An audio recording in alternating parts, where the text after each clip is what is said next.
This is Michael Scott, MFG Greco, here with Quoc-Huy Ly. All right, so Quoc, tell us a little bit about yourself. Oh, yeah, sure. I'm a learning junior. I'm 16 years old. I enjoy reading and studying. That's just one of my passions in life. Apologies. So what was it? Your name's also hyphenated? My name also has a hyphen in it, Right. yes. There we go. One thing That to is share. the kicker. So I'm Vietnamese, and as an Asian, I've had a lot of familial influence in my life. So, Now, when you're not with your family or you're not here, do you do anything in your spare time? I like to play video games on my own, but that's just like a stress reliever. I practice the piano. I try to swim whenever I have time to, but I mostly just take care of my sisters and stuff, and study my own. It's nice. I can admire that, big brother. Okay, so Quoc, what exactly is your adversity? All right. So last month, after we had a whole bunch of guests coming over for several weeks, my father, he was the one who was pretty much spending the most time with them because he was driving them around the city and showing them all around, and it was really taking a toll on him because he overworked himself for like 3 weeks in a row because he's also going to work in addition to this. But what's he do? He's a information security security manager over at Viacom in Manhattan. Right. So one day after he finished driving our guests to the airport, he came home and he was incredibly out of character. He didn't say much. He wasn't like the usual headstrong, confident person that I'd come to know.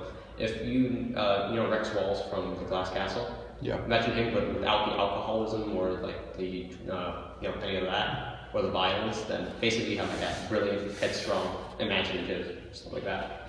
So he was quiet. He just slept almost the entire day, which is uncharacteristic of him. And then we went, we asked him, we saw one of our relatives who was a doctor, and we confirmed that he had a stroke. So he spent some time in the hospital after that. And I can't beat myself up enough about it because I want to become a doctor myself, so I was studying symptoms of heart disease and stuff like that. Right, because with Dr. K? Or on your with Dr. K, and it's on my own because, this is my passion. So, he had a minor stroke, so it wasn't major, so it didn't have any of the major telltale signs like slumping muscles in the face or no motion impairments. He didn't have any of that the first time. It was just he was imagining as though he was having a massive migraine, but he just never told anything about it because he wasn't able to speak. He only speak 1 or 2 words at a time the entire day. So after he spent about a week in the hospital, it seemed as though he was fine. I mean, granted, he had a little bit slower reflexes in his left side, but he seemed to be perfectly fine, actually.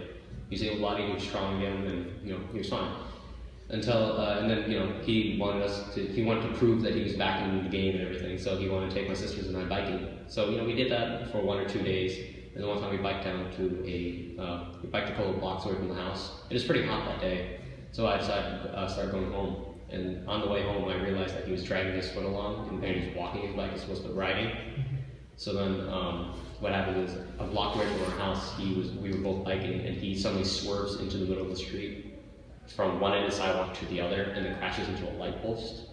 So I was the only one there. So my sisters had gone ahead. So I was the one who had to go and flag down a bunch of pedestrians to call 911. So I felt incredibly out of character because I didn't feel anything. It was shocking actually because my mom was there, my family was there, and they were all getting my dad's siblings. They were there and they were getting pretty upset about this, and my mom was crying the entire time, but I felt nothing. So have you had to cope with any of this? Yes, in my own way I've been coping because my dad was a great influence on my academic life because he's the one who's been really helping me to grow as a person. I mean, he's pretty much the reason I am, who I am today. So, it's like I never had to worry too much because he was always there. He was always my guardian, my hero, right? And now, even though he's been discharged from the hospital from that second stroke, some 2 weeks later, he's not the same person anymore. As in, the second stroke actually hit the left side of his brain, and it's pretty much disabled much of the motion in his right hand and leg. But while he is still able to walk and move around and stuff, his beautiful handwriting that he used to have, because he used to take calligraphy courses and stuff, his signature is now incredibly sloppy. He now walks with a slight limp.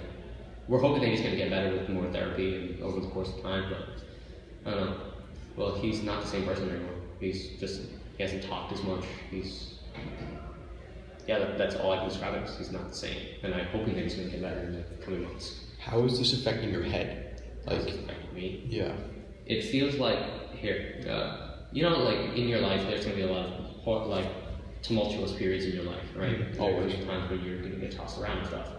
So you have a couple of support pillars who you always lean on, who you think are always going to be there for you. And for me, my dad was always one of those influences. Like, if everything else failed, I knew that he was always going to be there. And after that, I think that pillar kind of collapsed, and I realized that I'd have to start being a little more independent with myself, and couldn't rely on much else anymore. So I've had to cope with that on my own for a while. Anyone you go to for? I mean, of course, the rest of my family has been incredibly supportive. My uncle, he happens to live in the same house we do. He's been spending some time to go help him take care of, or see if I need any help with anything. Or my mom has been a great influence on it because even though it's her husband, she's still been like working hard to support the family, both monetarily and emotionally, because she's been there too.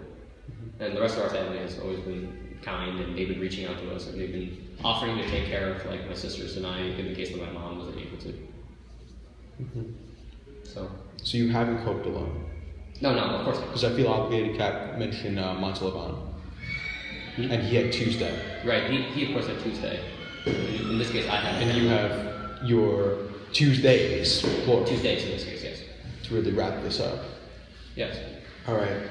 I really don't have any other questions. Anything you want to add to conclude? No, I think I've ranted long enough about this.